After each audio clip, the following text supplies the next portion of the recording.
Okay, so these is instructions for the breath work. And she's to be lying flat with her head supported and her knees supported.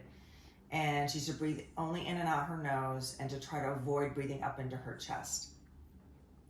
And so I mentioned there's 3 places for her to breathe or bring her attention to her breath. One is in the cranium, in the thorax, and then in the pelvis.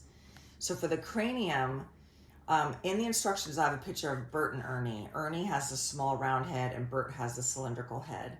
And so in the breath work, when she breathes in, she's supposed to imagine her brain, not the skull, but her brain kind of pulling down into Ernie, kind of like a rounder, smushed positioning of the whole brain when she breathes in. So that would be, I'm going to kind of show with my hands. She's not supposed to do this with her hands. She's just supposed to imagine a pulling down sensation and not breathing up in her head. But when she inhales, to really kind of feel like her brain's pulling down. On the exhale, it's supposed to just go back to neutral, which is kind of like Bert, because our heads are more cylindrical than round. So the breath in is a pulling down visualization and a coming back to neutral on the exhale. She may not feel anything, and that's okay. It's just the action. Just if she's thinking it, it's doing something.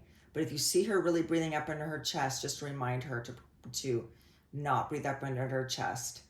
And that's for the other areas too. She's not to breathe up into her chest. It's more just pulling down. And that's it.